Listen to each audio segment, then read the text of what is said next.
All right.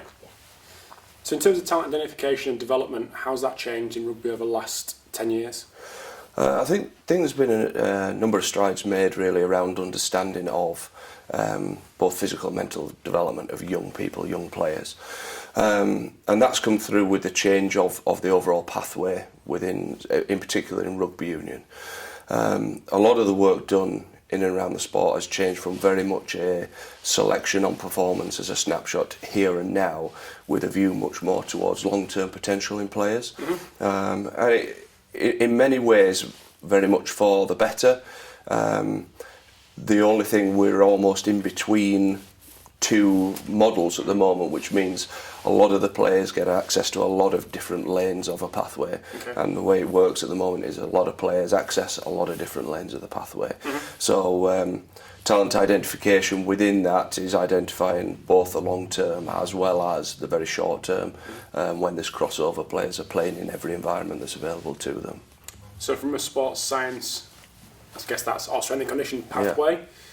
How are you linking in with the guys at Beckett on the CARR project in them lanes? Yeah, so we've got a number of both PhDs and postdoc positions linked in with us at Yorkshire Carnegie, and we've quite a range working from down looking at kind of the entry points to the pathway in our ERDPP program, which is a England Rugby Developing Player Programme, which is a very, very wide programme there.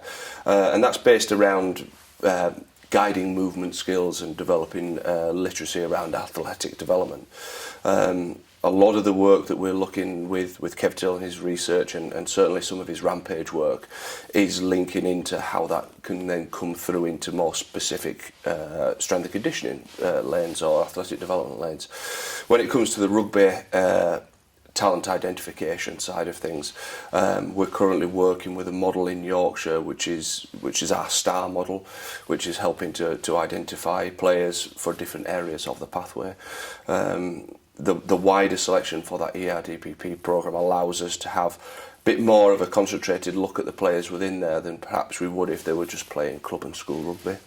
So in terms of the research done by the likes of Kev, who you've mentioned, how is that communicated and how is that integrated into the programme effectively through communication or whatever? What's the process? It's been the last couple of years in particular have been really good working with Kev on this. For Yorkshire specifically, the information that we've had from his research around maturation, relative age effect, and general development of young people, what that looks like for different young people and what it can look like, has meant that the pathway itself has changed. So the entry points or transition points within the pathway have become a lot more player-centred rather than team-centred or structure-centred. So it's very much more a player-centred approach.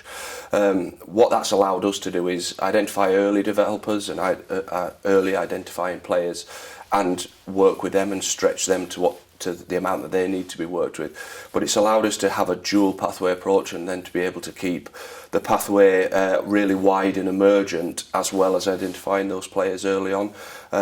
So a lot of the work that Kev has done has indicated that, along with some of the insight we've had from Joe Baker when he was over, around allowing long-term athlete development to happen and late entries into the pathway as well. Mm-hmm.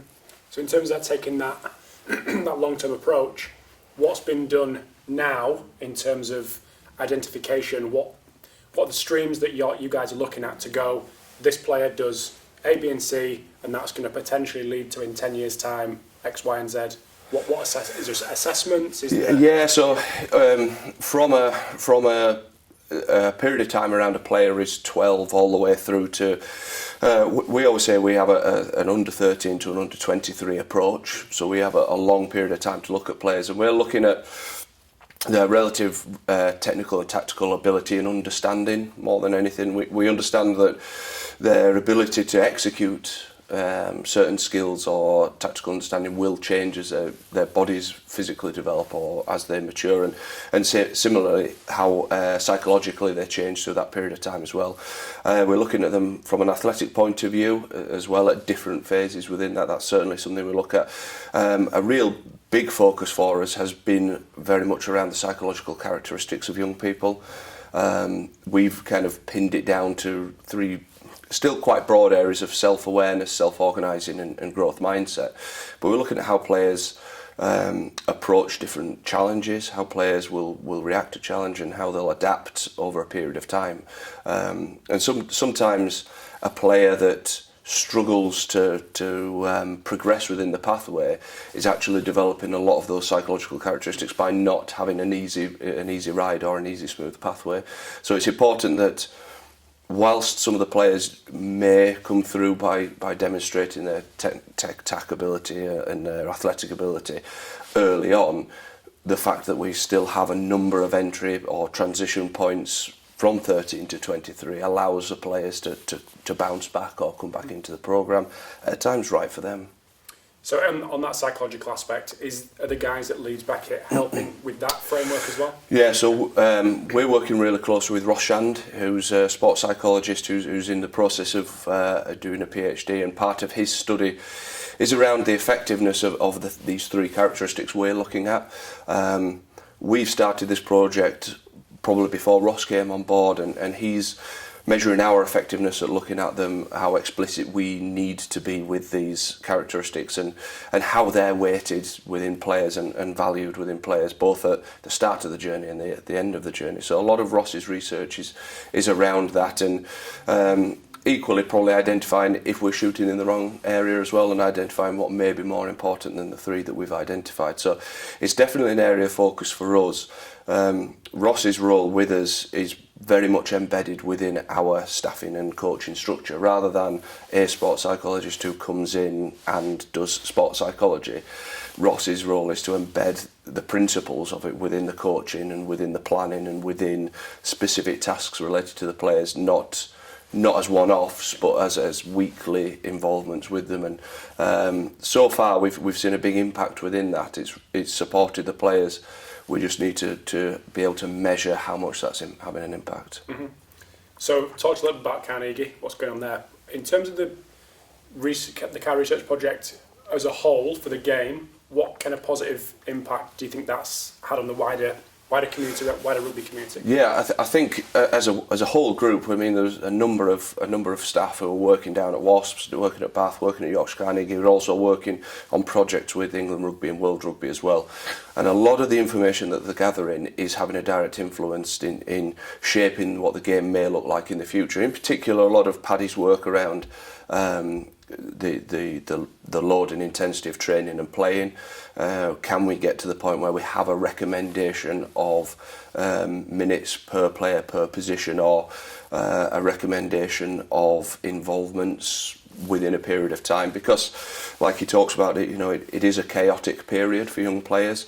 How can we try and make sense of that? That's got to be a game-wide approach. It isn't localised or regionalised, it's happening throughout the whole game, and there's a lot we can learn from all the different stakeholders within there if we have something that brings us all together. And I think the work that not only Paddy is doing but also Greg down at Bath, Josh at Wasps, is something that will bring a lot of people together and a lot of different stakeholders. A big advantage for us as a club, and probably the same for the other clubs, is the fact that we may have 1, 2, 3 or 4 people working within our club, but the whole idea of the CARR research group means that we have access to a very wide variety of different research that's going on, and when that all comes together, or the specific projects come together, we get a much more in-depth picture of what the game looks like at the moment, rather than us just sitting on our little piece of it in our area. So for me, we're still potentially at the tip of the iceberg with this, and it can grow much bigger, and probably needs to have the impact that it could have on the game. But it's certainly starting to see that happen now, and hopefully continued investment will see that continue. Happy days. Kev's going to be delighted with that. I know. 30% is my